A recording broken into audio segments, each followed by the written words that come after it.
Hey guys, we're just going to do a short debrief of the June 6th Tactical Games Skirmish that we just participated in. It was our first Tactical Games of anything when it comes to that, but that being said, as we're doing some research online to try to get prepared for the skirmish, we didn't see anything, not a whole lot of stuff that was specific from the beginner's perspective on what to expect from a skirmish. When it comes to that, it's obviously a shorter version of the regional events that they have, and this is just meant to be informative in order to help people decide whether or not they want to do this or what they need to do in order to get prepared for the Tactical Games Skirmish. Yep, so our regional events are usually 2-day events, and skirmishes are one almost full day with 4 different courses.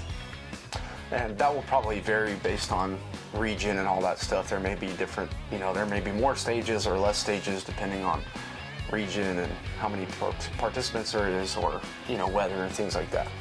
So I'm a relatively new shooter. I saw this online and I asked Jared if he wanted to do it. He'd known about it for a while, but he agreed to do it with me. So then we started looking online for different events that were closest to us on the Tactical Games website, and we saw a team event. Did we see a regional event? It was a regional team event in New Home. Yep, and then we saw the skirmish, and after watching some videos on team events and stuff on YouTube, we decided to do the skirmish that was in Burnett, Texas. Yeah, so this kind of, I'm gonna lead into, I've got a few bullet points here, and so let's just start talking about the fitness aspect of it. And the reason we decided to start with the skirmish was because we, as we started doing research, we were able to see that these regional events are more for people who are more serious competitors when it comes to that. So these are folks who are looking to, they do it to get qualified for nationals and go on and try to win the tactical games and things like that. And we're just being, we're trying to just be humble about. Yeah, we're not serious athletes. We're not. I mean, this is not our career by any means. Yeah. So that being said, is that they don't have team events at skirmishes. It's all individual, from what I understand. So that's completely fine. Whenever it comes to that, and both of us just signed up to be in our respective men's and women's intermediate division, and in that they're going to give you some breakdowns on the Tactical Games website of what you can expect as far as weight wise goes. And then I thought they did a really good job of sending out emails previous, a week in advance to start getting you ready for, where the location was, what time to be there, when the safety briefings were, all that type of stuff. How squads work, times that you're going to be participating in events. And you may not be able to figure it out on your own when you're looking at it, but when you get there, it starts making sense as soon as you see it happening in real time. And luckily, there's most of the people there that have been there a while are pretty helpful. I found that most people, if you just ask them questions, they just want to help you along and just let you know what to expect once you get there. Yeah, there were some veterans there that I guess have been doing this a while, and they were really helpful. They're like, you want to get in this group together. They're not going to separate you by men's and women's divisions. You guys can run your course together.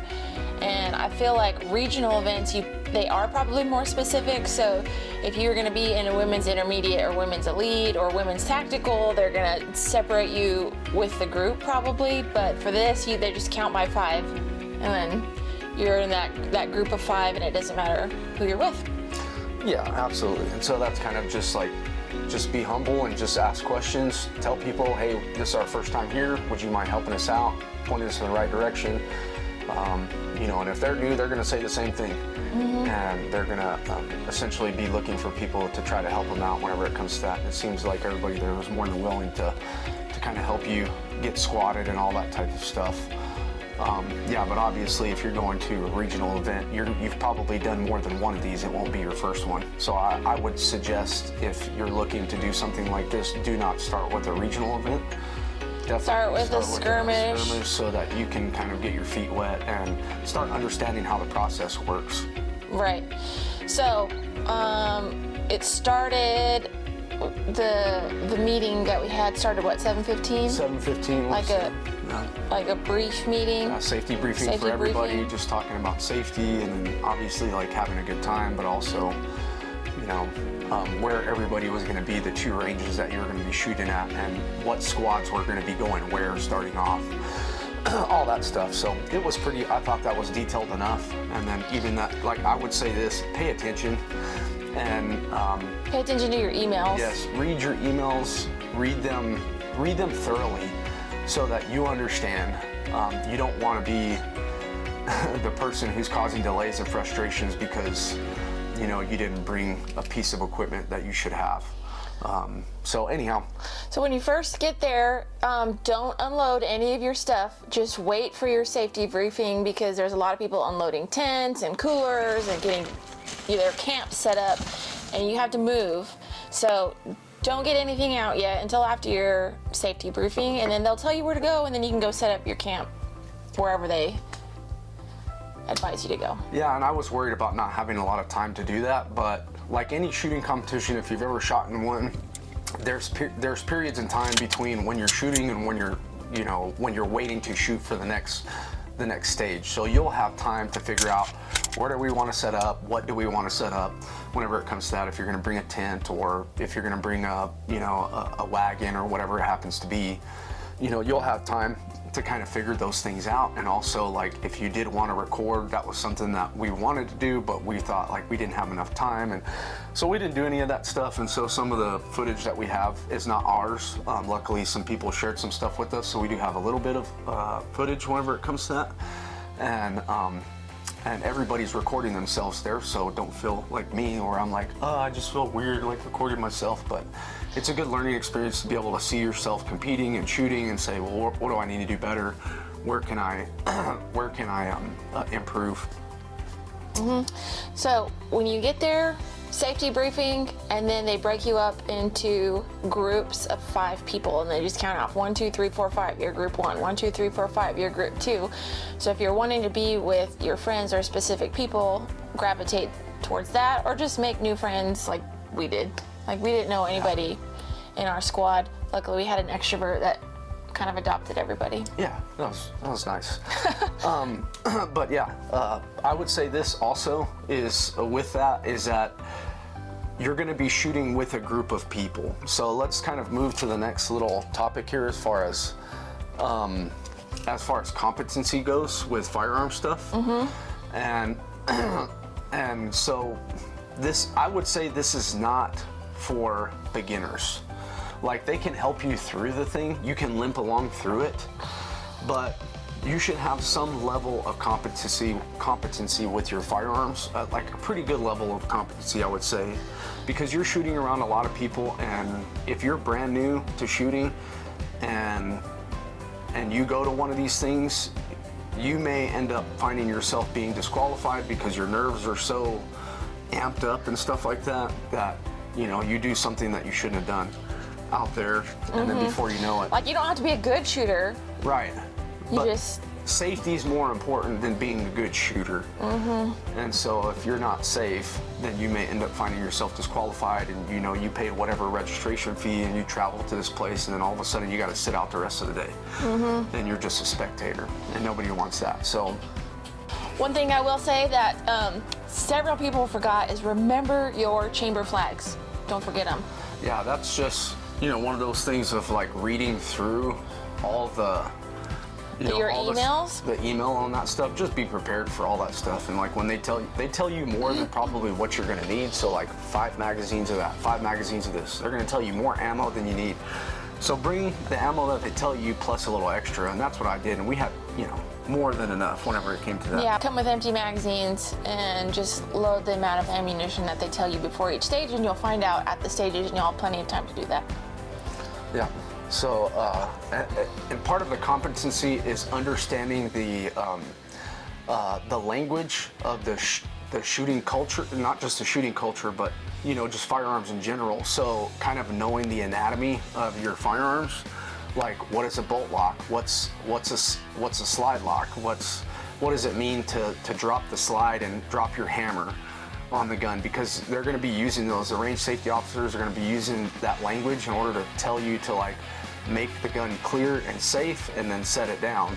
And if you don't know what a bolt lock is or what your magazine release is, you're just going to be like, what do I do with my hands, type of stuff.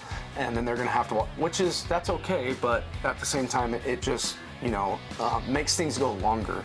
Understand the language before you go. It's pretty simple to, everybody has an owner's manual on their firearm, with their firearms, and if you don't have one, you can find one online and just become familiar with your firearm.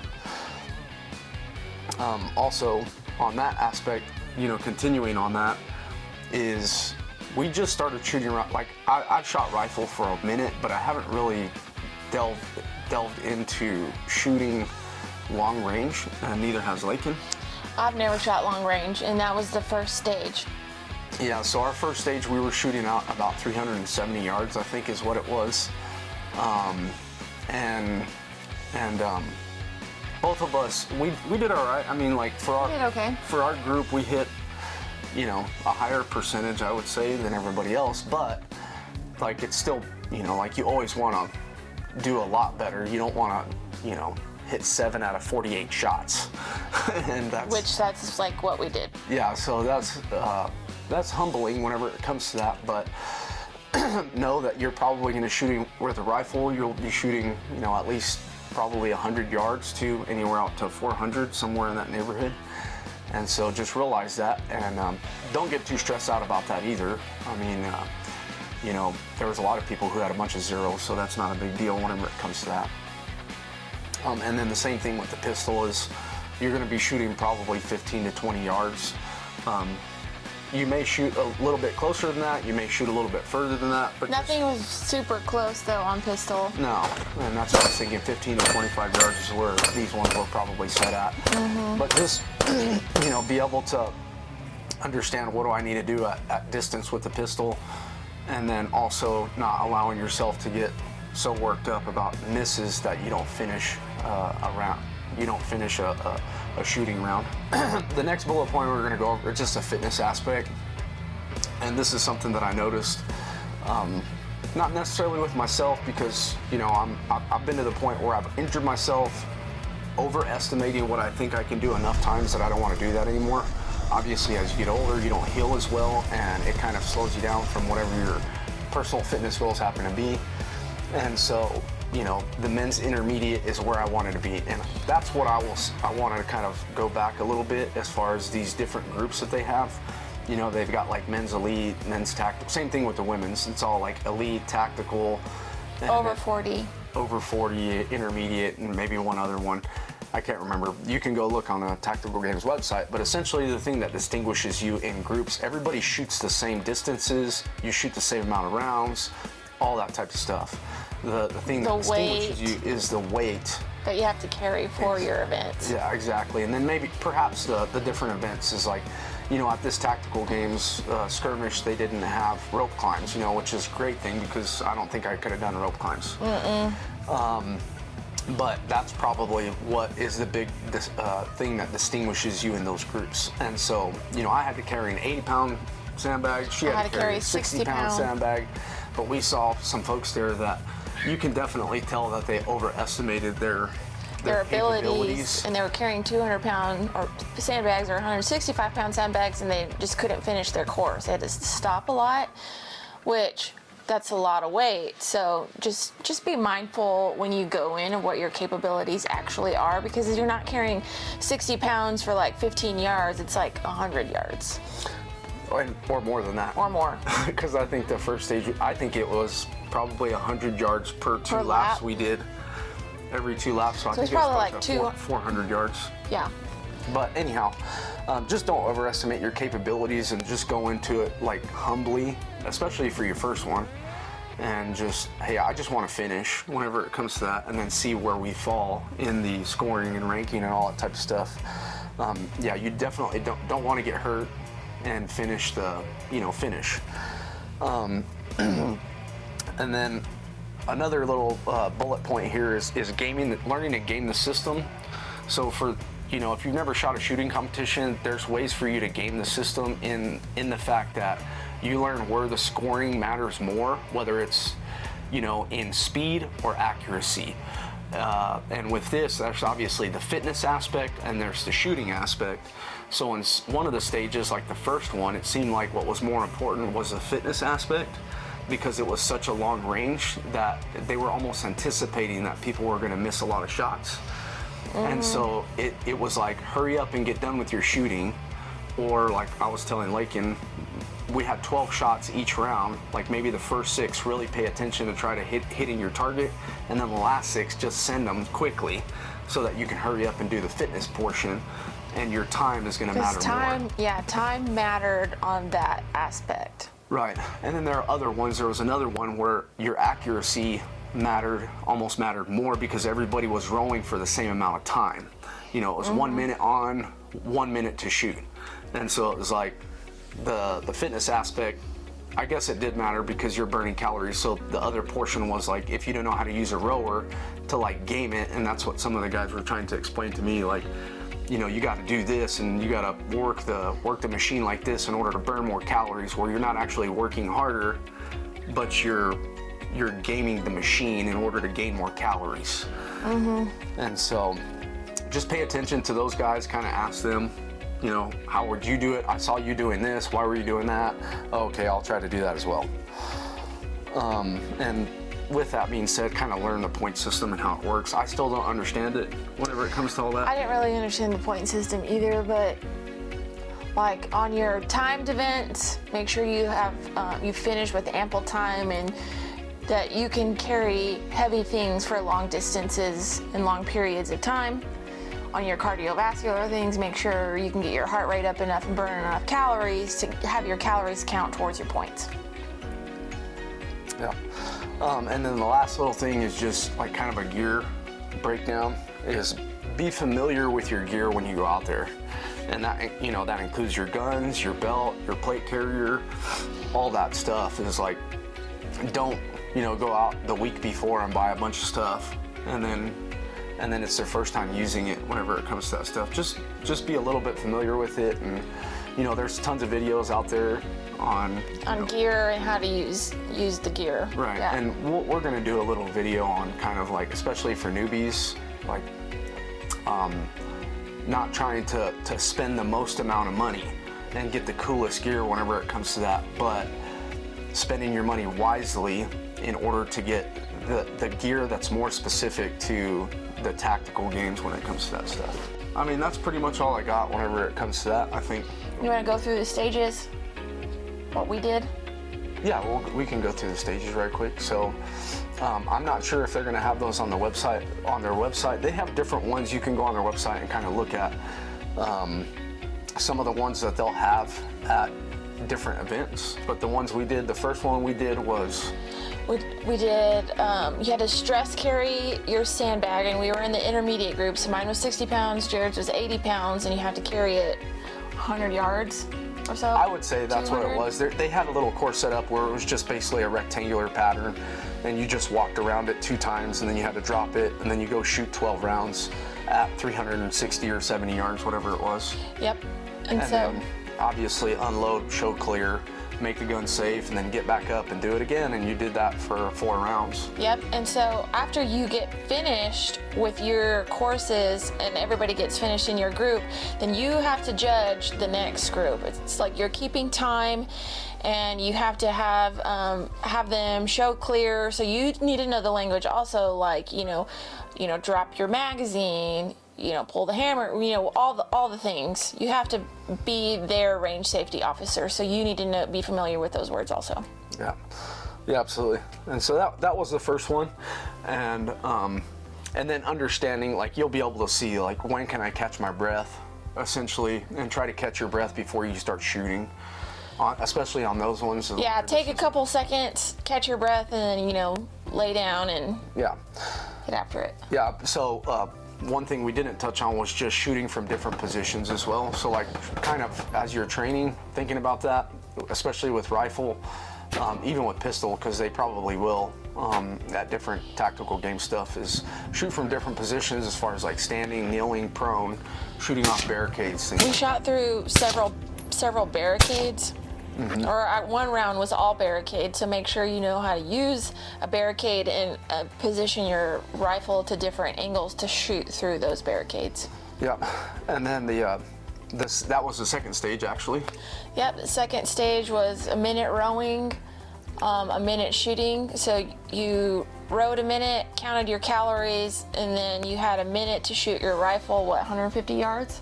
Yeah, I think it was somewhere between 100 and, like 110 yards or something like that. Anyway, and then after you get done shooting, you can go behind your rower, and when he says go, you can start rowing again for another minute, and then you walk over to shoot your pistol. When he says go, you can shoot your pistol again, and you have, that was what, 20 yards? Yeah, I was probably 15 to 20 yards, something like that. Yep. And so they give you designated area targets that you need to hit, and so just make sure you can catch your breath before you lift your arms up to start shooting again. Yeah, and know what number you are, and only shoot your target.